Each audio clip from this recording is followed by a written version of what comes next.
How's it going, Mets and overall baseball fans? Thank you guys all so much for chiming back into the latest post game here on the channel for another Mets victory. They won tonight, as we saw, 5-0 over, the Washington Nationals. I wasn't in attendance for this game, unfortunately, but the Mets were able to leg out quite the win. And yeah, just like that, they've won their first series of 2022. I'm so pumped to get into this post game coverage. I know you guys are too. So everyone here in the live stream right now, thank you guys all so much for being here. I really appreciate it. And for everyone on replay, thank you all so much. Make sure to smash that like and subscribe button. If you guys are excited to get into this one, regardless of when you're watching, I want to give a quick shout out to everyone else in the live stream right now as we speak. All my members, all my normal viewers, thank you guys all so much for being here. Very pumped up. Chris Bassett, my goodness gracious. We got to deep dive everything that Bassett did tonight. I'll be sharing my quick recap and analysis on everything that transpired in this game. You guys see the highlights. You see that piss missile of an absolute bomb. First grand slam in his career for Pete Alonso. Who would have thought? Yes, finally Pete gets his big one, and boy, oh boy, couldn't have came at a better time. Pimped it with that beautiful bat flip swing. Oh my goodness. So excited to get into this one. I know you guys are too. Again, thank you all so much for being here. Shout out to everybody, every single one of you guys. Really, really appreciate it. But guys, let's talk about it. I want to know your raw emotions. Let me know in the chat right now how you're feeling. And in case you guys are wondering if the audio is a little off or why I look the way I do, if you guys have been subscribers on the channel, you know that this isn't my typical setup. I'm still away from that location right now because I was in DC yesterday. So once I am back home over the next couple of days, that's when you guys will see the normal setup and maybe a little bit better audio. So I hope the quality is good. If it's a little lackluster, I do apologize, but bear with me. It will just be like that. Camera quality wise today, tomorrow probably, and then we'll be back up and rolling how we normally do things on Monday. But post-game coverage, let's get into it. I want to know how everyone is feeling, guys. I was not behind home plate last night in DC. No, I was on the Mets dugout side, in case you're wondering. So Mets again, after winning their first two games, Tyler McGill pitched like an absolute stud. Game 1, Game 2, Max Scherzer went through some adversity, but still got out of it. The Mets got that timely hitting, of course, and then Francisco Lindor, who got drilled in the face yesterday, comes back in the starting lineup for the Mets today. And boy, oh boy, did he not disappoint. He got a clutch opposite field double late in the game, I believe, in the 8th inning. And again, just loved what I saw from Lindor. Loved what I saw from the team overall. What a massive first series win for the Mets this season. And again, I'm excited to break this all down with you guys because, again, this is one of those games where the Mets, when you look at their lineup, they had things a little bit different. And everyone's been judging Buck Showalter early on his lineups. I think it's silly. It's third game of the season. You have Travis Jankowski in left field today for Marcana. Give him some rest. You have Eduardo Escobar out at third base. You have Louis Guillorme in there. And then you have Dom Smith at first base with Pete Alonso at DH. Everything, for the most part, worked perfectly for the Mets tonight. You got Pete Alonso. He's my number 2 star tonight because I got to break down Chris Bassett and what was a tremendous Mets debut for him. You cannot ask for anything better from a man who's easily an ace on opposing clubs. And it's a number 3 for the Mets team when, of course, Jacob deGrom is back healthy in this rotation. So it just shows you the depth they have. But going back to offensively, again, you saw Travis Jankowski wasn't one of my 5 stars tonight, but definitely could make that argument outside that silly base running, trying to get to third base from second. I don't know why he tried doing that, but 2 for 3 tonight. Loved what I saw. Got a couple base knocks and got on base plenty for the Mets. And yeah, again, Chris Bassett was a story tonight, guys. I think we all know that. I think we're all in agreement here. But I feel like I'm on cloud 9, Mr. Delightful. Delight for you. Great member on the channel. All my members, I'm going to do a quick shout real quick. Dominic, Kyle, great member on the channel as well. Michael, how's it going? Angel, all you guys. Jack, Stephanie, how's it going? Long time no see. All you guys, thank you all so much for being here. All my members, all my subscribers, great supporters. Edwin, thank you guys all so much again for being here, folks. All you beauties, Sprite, so on and so forth. Fern, how's it going? Michael with the donation. I'm going to answer the donation quick. Then we're going to go forward for keep going in the live stream, folks, in the post-game coverage out of a massive 5-0 victory for the New York Mets. Michael with the $10 donation. I want to answer this quick. I love the diversity in the way this team is winning, pitching, situational hitting, great bullpen, clutch with runners in scoring position. These are the things that put trophies in cases. Beautifully said, Michael. Thank you so much for that donation, and thank you so much for the support. And I couldn't agree with you any more than what you just said here, because you're right. The Mets have dimension. They have diversity in this lineup, and that's going to be crucial for them throughout the season. And you can already tell that they have a swagger to their game. They have a confidence level, even though that, yes, they're playing the Washington Nationals. I'm well aware of who their competition is in the series. Knowing that they're winning at this rate this early this season is nothing short of a great sign, and I love the depth in this lineup, especially. LSD, thank you so much for the donation. Postgame, but Braves, but we won. Seaworry. LSD, thank you so much for the donation. If you guys don't know, LSD is a Braves fan, but a great supporter on the channel. So thank you so much for that, buddy. Congratulations for your Braves. That's as far as I can go when talking about the Braves. So, George, let's go Mets indeed. Great member on the channel. But guys, let's talk about Chris Bassitt. What did Bass do today? He absolutely shoved. 6 innings pitched, only gave up 3 hits, retired 9+ in a row when we were only 3 innings into the game, had 8 strikeouts on 93 pitches. Guys, can we just take a moment to appreciate how damn well Chris Bassitt was in his debut? I want to know if you're watching this in the live stream or if you're watching replay. Let me know in the comments below. How did you feel about Chris Bassitt's debut as a New York Met? I thought he was tremendous. I know you guys feel the same. His breaking ball, that slider, everything was just working. Let's get into this arsenal here in a second, and then we'll go throughout the thorough offensive numbers for the Mets, which really weren't great today. They weren't known for their hitting. Pete Alonso, again, that monstrous grand slam is what took them over the top in this one. Outside of that, not too much offense, but again, that's perfectly fine. Mets pitching held true today, and the Mets got the hitting when they needed it to. So again, let me know how you feel about Chris Bassitt, because I feel very good. You guys know how hyped up I was originally about Bassitt. So let's get into his numbers here. I want to start with the pitching. We'll look at the relievers, and then we'll get into the offense a little bit further, because in my opinion, outside of Pete Alonso doing what he did, which I'm like so happy for Pete, gets drilled in the face 2 days ago, comes out today and hits an absolute piss missile of a grand slam to give the Mets the victory. But I got to talk about the pitching here, because Chris Bassitt, again, everybody, worked his entire arsenal. Chris Bassitt threw 6 pitches tonight, guys. We're talking 28% of his arsenal tonight was with the four-seam fastball, topped out at 94 miles per hour. Minimum was 91. At the average of 93, right around his yearly average on the fastball. Slider, 25% of his arsenal. 85 is where he topped out on the miles per hour. Minimum was 72.4. This is what I love about his slider. It literally looks like a curveball sometimes, because he has over between 10 to 15 miles per hour of differential in that pitch in itself. We're talking about a slider that can hit you in the mid to high 80s. It can also hit you in the low 70s. That's disgusting. It's ridiculous. Chris Bassitt, tremendous pitch with that slider tonight. Great usage. 78 miles per hour is where he topped out, where he was on the average, I should say, which was a little higher, almost a mile per hour higher than what he's accustomed to. Sinker, 18% of his pitched arsenal tonight. 94 miles per hour is where he topped out. 91 is the minimum, and 93 on the sinker is where he averaged. Cutter, 14% of his arsenal. 92 miles per hour is where he topped out. Velo-wise, 87 was the minimum, and 89 was the average. Curveball, which looked nasty when he did throw it, only 8% tonight, but boy, oh boy, did that thing have some break for sure. 8 part of his arsenal tonight. 72 miles per hour is where he topped out. The minimum was 71, so the average, again, 71, right around there. And the changeup, 8% of his arsenal tonight, too.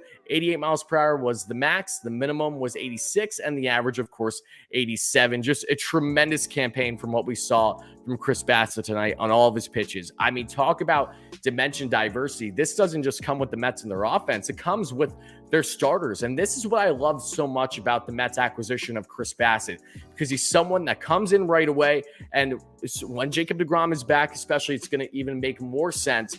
But with Jake and Max at the front of this rotation, initially, you bring in Chris Bassitt, and he's this Swiss Army knife. No, he doesn't have a 99 to 100 mile per hour fastball. No, he's not going to hit you with a devastating slider, in the 90s, but he is a guy that just has a ridiculous arsenal, a 6-pitch mix that utilizes all of it based on the situation. He's not a guy that's going to be pumping out heat.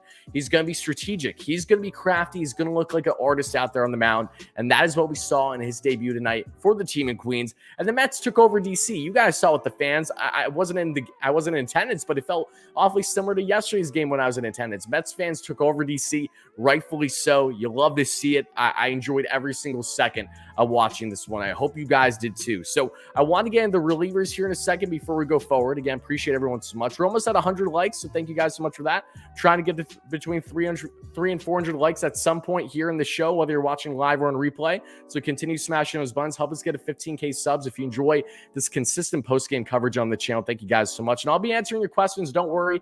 I'm going to, of course, break down further on this game quick. Then I'm going to cut things off for people on replay because I know most of you guys don't want to watch upwards of an hour of me answering questions once we hit 20 to 30 minutes into the stream for people on replay. So cut things off then.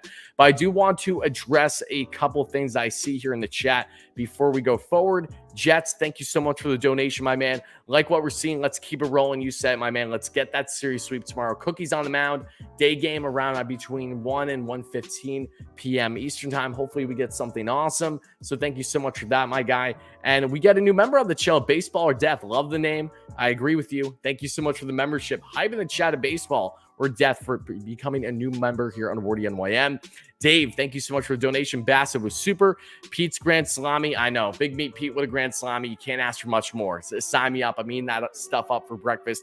I jumped out of my seat when it happened. I was freaking out. Love the bat flip. Love everything. Pete Alonso piss missile. Sounds like a day that ends in Y. Love to see that, Dave. And yeah, shout out all you guys again. Appreciate everyone being in here. So let's talk a little bit more on the pitching before I get into the offense tonight, because what we saw, not just from Chris Bassett was strong, but from everyone as a whole, pitching wise tonight, they really stood out and they really put a smile on my face because we saw Drew Smith come in for his second inning out of the past 3 games for the Mets. He pitched 1 scoreless the other night, and now he finds himself again here. Bam. Inning pitch coming in relief for Chris Bassett in the 7th. Gets a strikeout, gets out of that, no problem. Drew Smith, in a very short sample size this season, has looked fantastic. And again, we're talking about a guy who had a 2.5 ERA. I know that ERA doesn't mean everything. I'm aware. I'm a guy that looks at the advanced numbers, but had very strong numbers in a shortened campaign last year based on his utilization, dealing with some injuries too. But Drew Smith, real sleeper pick to be a massive impact for the Mets bullpen this year. And I'm signing that up every single day of the week. I think he's going to be huge for them. Joely Rodriguez, who the Mets acquired in return for, yes, Miguel Castro. Joely comes in and pitches 1.1 scoreless innings, strikes out a pair, and yeah, great debut for Joely Rodriguez, the southpaw, wearing number 30, Michael Conforto's former number. We all know that. Joely looked fantastic. Hope to see more of him soon. And Adam Ottavino did give up a hit in the save position there in the 9th after Joely got the first out, but that's all she wrote. Got a strikeout, and that ended things to get the save for the Mets in this one. So then when we look offensively, I know we have Wardy's top 5, as you guys see there, between, of course, Chris Bassett's debut has to be number 1. Then you have Pete Alonso with the massive piss missile grand salami home run. I mean, I still can't get over that. I'm feeling electric. I'm feeling like I'm on cloud 9 because of it. Then I got Brandon Nimmo, who had a very good day at the plate. 2 for 4, 2 runs scored in a walk. The guy got on base 3 times tonight, scored twice. That's what you want from your leadoff hitter. That's what I want from Brandon Nimmo every night. So far, so good. Back-to-back games for Nimmo to start the season with at least 2 hits. Love to see that, and being on base at least 3 times for that matter. Then, of course, going through the laps, some further. Starling Marte 0 for 4 tonight. Again, not his best night offensively. We know that. It won't be the last time that he has games with no hits, of course. But Marte, liked some of his play appearances that we saw tonight. Got a little unlucky, too, but no problem. And the 2-hole. Francisco Lindor, again, is one of my top 5 for Wardy's top 5. 1 for 3 tonight with that run scored, the double, that beautiful opposite field double, and walked twice. So we're talking about a Lindor that got on base 3 times a night after getting drilled with a fastball in the face last night. This team, they're banking off one another right now. They're riding with another. Starling Marte, speaking of guys that got hit, he got hit by a curveball today. I was fuming about it. You would think the Nationals would learn by now, but they haven't. Buck just stared directly, at the Nationals. Of course, the pitcher wasn't pulled for the Nats case, that being in Yon Adon, Potato. I'm probably saying the name wrong. I apologize. Again, this was a new pitcher for me to see against the Mets too, because he only had 1 game in the MLB last season. But no less, Mets were able to rebound without a problem, given Marte gain hit. Thankfully, it wasn't a fastball, and it was a breaking ball there. Pete Alonso, we know the story with him. Jeff McNeil, another strong day at the plate, 1 for 5, has a 462 average right now and over 1,000 OPS. McNeil looking more comfortable. He said in his post-game presser yesterday and heading into today that he just feels like himself again, short of the swing, focusing on getting those singles and those gap-to-gap hitting, not focused on the home runs. That's the all-star second baseman Jeff McNeil the Mets need right now, and you love to see that. Jeff had some nice plays defensively today too. Lindor bobbled one for an error, and then the Mets got a double play off the next pitch. Thankfully, there was another throw that was a little under to Lindor, was able to get the out on Soto, a slight collision at second that we saw in the game. So Soto ended up being okay, but no less, Mets between Lindor and McNeil, they're going to continue to build themselves in their relationship on a positive note, and on the defensive front, of course, because that was something that, again, did have their issues together last season. Hopefully we see less of that this season. I know that what to expect with Lindor defensively. So the fact that he already has 2 errors this season, I'm not concerned about it. It's only going to get better from here. I mean, arguably the best shortstop in baseball defensively for a reason, right? Then gained into Dom Smith. Dom, of course, playing at first base. Strong glove at first tonight. 1 for 4. Got himself an opposite field base hit, which is the best way to get your first base knock of the season, in my opinion. Give me those oppo hits every day of the week. I eat those up for breakfast, too. Travis Jankowski, we talked about him. Louis Guillorme did not get a hit. No problem, though. James McCann, 1 for 4 with a run scored. So McCann, not the best day at the plate either, but again, got a run scored for the Mets. In a Mets game where the Mets did not have too much offense, really, outside of Pete Alonso. Again, they did get 9 hits tonight, scored 5 runs. Times batting average tonight of 287. Love to see that. Nationals times batting average of 175. The Mets in total with their pitching staff tonight got themselves 12 strikeouts out of those 9 innings. So Mets carved up. If you weren't Juan Soto, you weren't hitting for the most part in this game. And that's kind of been the case for a decent portion of this series. I know that Josh Bell has done well. I know that some others have as well. But regardless, love what I saw from the Mets tonight. They get this series victory. And yeah, I mean, I keep raving about the same thing, but you guys know how I feel. I'm going to be answering some comments here in a second, folks. Donations too. We're going to get into it. But yeah, I mean, look, Mets, 3 games into the season, Buck Showalter looking like a beauty. Mets are defending each other with all the hit by pitches and all these things. And more than anything else, as I've been saying the first couple of post games of the season, it's the fact that the Mets are not banking on home runs. Yes, they did tonight when it came to the Grand Slam, but as a whole, they are still tacking on hits. They're getting opposite field hits. They're getting 2-out hits. I know I'm going to repeat myself so much, and I hope I do. I hope I repeat myself saying the same shit, pardon my French, every single post game. Because you know what that means? That means 1, the Mets are continuing to win, and 2, they're hitting the way that winning clubs in baseball hit. You need to hit to get those timely hitting for opposite field. Opposite field, not just power, but base knocks as well. Mets just have such a good balance. They have that depth. They have that dimension. They have the diversity in this lineup, and defensively as well. They got robbed so much defensively in this series, and that still has not stopped them from getting the win, getting these runs, tacking on those hits when you need them to, and getting stellar pitching. Let's put things in perspective here, folks. The Mets have played 3 games so far, and their worst starting pitcher has, in fact, been Max Scherzer. If you would have told me heading into the season that out of the first 3 games of the year for the Mets, that their worst pitcher would be Max Scherzer, I would say I want to know what you're smoking, because it has to be some really strong stuff. But no, that's the reality of it. We're seeing the depth early. Again, this is a very long season. This is a marathon, not a race. We know that story by now. It doesn't matter if we win in April, if we don't win, and when it matters most as we get down in the stretch of the season. But you need to start off on a positive note. The Mets are doing that. I'm loving Buck Showalter every second of every night. And also shout out to my New York Ranger fans out there. Rangers clinch playoffs tonight. Yes, I'll be doing a podcast sometime next week with that boy Steven on my Rangers review channel. You guys know the drill. Just wanted to throw that plug in there quick too for my NYR fans out there. I know we got Islanders and people that don't care about hockey in here, so I'm not going to harp on it much more than that. But yeah, I want to know your thoughts, everybody. I'm going to start answering plenty of your questions over the next 20 plus minutes is what I'll be doing. But before I go any forward, everyone that's been watching replay, which is none of you guys in the live stream right now, I'm going to thank you all so much again for watching. I hope you guys enjoyed this post-game show. Mets win this series 3 games to none. They're trying to get the sweep tomorrow. Cookie Carrasco's on the bump tomorrow. Mets win tonight 5-0. And of course, if you enjoy this consistent content, post-game coverage and overall Mets coverage here on WardyNYM, make sure to smash that like and subscribe button. As always, help us get to 15K subs. And yeah, that's where we're going to cut things off for people on replay. And of course, for everyone in the live stream, we will continue answering your questions for quite a bit longer. Thank you all so much for watching.